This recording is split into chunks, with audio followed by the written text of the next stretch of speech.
कहानी के शुरुआत में हमें रास्ते में जाते हुए दो बसेस को दिखाया जाता है। उस बस में बहुत सारी फीमेल स्टूडेंट्स होती हैं, जो वे सभी अपने क्लास के लिए जा रही होती हैं। उन्हीं में से एक का नाम मित्सुको था, जो दिखने में काफी प्यारी थी। उसकी फ्रेंड उसकी नोटबुक को छीन लेती है और उसका पेन नीचे गिर जाता है और वो अपना पेन उठाने के लिए जैसे ही झुकती है, तभी हम देखते हैं कि उस समय कोई चीज बहुत तेजी से आती है और उस लड़कियों के साथ उन दोनों बसेस को आधे पर से ही काट देती है, जिसकी वजह से सारी की सारी लड़कियां दो हिस्सों में कट जाती हैं। इसी के साथ जैसे ही मित्सुको ऊपर उठती है, तब यह देखकर काफी हैरान हो जाती है कि यह क्या हो गया और बस से उतरकर भागने लगती है।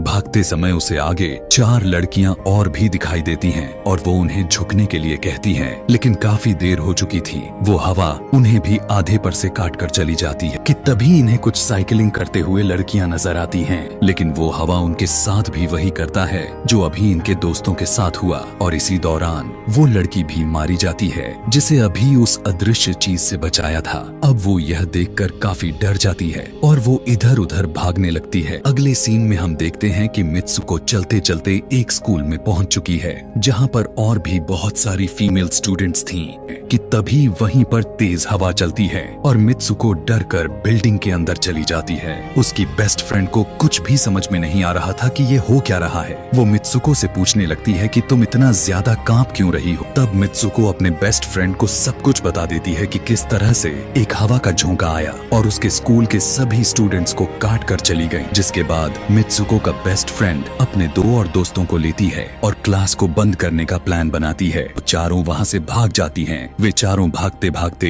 एक लेक पर आ जाती हैं। वहाँ पर मित्सुको की बेस्ट फ्रेंड अपने दोनों दोस्तों को भी उसके ख्वाब के बारे में बताती है। तभी उनमें से एक लड़की कहती है कि हो सकता है कि यह सच हो। वो तालाब में एक पत्थर फेंक कर कहने लगती है कि देखो, यहाँ पर मैंने तो पत्थर फेंका है, लेकिन हो सकता है कि दूसरी दुनिया में मैंने ऐसा ना किया हो। जिसके बाद उनमें से एक फ्रेंड बताती है कि हमें कुछ ऐसा करना होगा जो उस दुनिया में इम्पॉसिबल हो, क्योंकि हमारे किस्मत तो पहले से लिखी जा चुकी है, लेकिन हम इसे बदल भी सकते हैं। जिसके बाद ये सभी लड़कियां अपने स्कूल में वापस आती हैं। तभी मित्सुको देखती है उसके पास एक तकिया पड़ा हुआ है। अब जैसे ही वो इस तकिए को उठाने के लिए नीचे झुकती है कि तभी उसकी टीचर पूरे क्लास में गन से फायर करने लगती है और जैसे ही मित्सुको उस तकिए को उठाकर ऊपर देखती है तो उसके क्लास के सभी लड़कियां मारी जा चुकी होती हैं और यहाँ पर एक बार फिर वो बच जाती है। अब जितने भी स्टूडेंट्स की जान बच गई थी, मित्सुको उनके साथ बाहर भागने लगती है और वो वहाँ से भागकर क्राउड एरिया से होता हुआ पुलिस स्टेशन में जाती है। वो वहाँ पर सब कुछ बताने लगती है और जब वो उसके सामने एक मिरर को रखती है, तब मित्सुको उस मिरर में देखती है कि वो तो एकदम से बदल गई होती है। यहाँ पर हमें पता चलता है कि उसकी शादी होने वाली थी।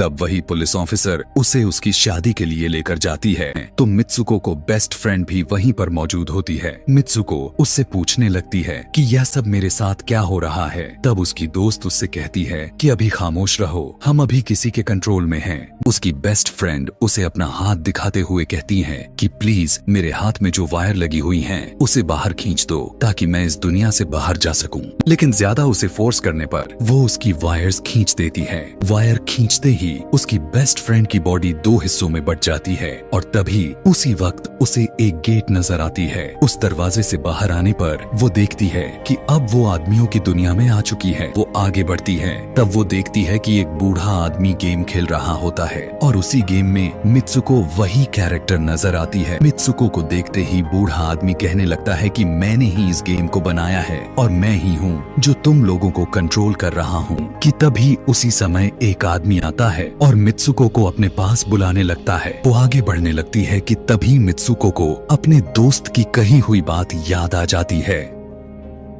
कि अगर हम इस दुनिया में कुछ ऐसा करेंगे जो दूसरी दुनिया में इम्पॉसिबल हो, तो तुम इस गेम से बाहर आ जाओगी। मित्सुको उस बूढ़े आदमी की छड़ी को उठाकर अपने पेट में घुसा देती है, जिस वजह से उसकी मौत हो जाती है। और यहाँ पर हम देखते हैं कि बूढ़ा आदमी यह सोच भी नहीं सकता था कि मित्सुको ऐसा कुछ कर सकती थी। आगे हमें ये भी दिखाया जाता है कि मित्सुको के बाकी के कैरेक्टर्स भी किसी न किसी वजह से अपने आप को मार लेते हैं। अगले सीन में हमें मित्सुको को बर्फीले जगह पर लेटा हुआ दिखाया जाता है और अब वो अपने रियल वर्ल्ड में आ चुकी थी और इसी के साथ यह दिमाग घुमा देने वाली कहानी यहीं पर खत्म हो जाती है। आगे और भी ऐसे ही एक्सप्लेनेशन मूवीज देखने के लिए कमेंट में नेक्स्ट लिखना ना भूलें। Thanks for watching.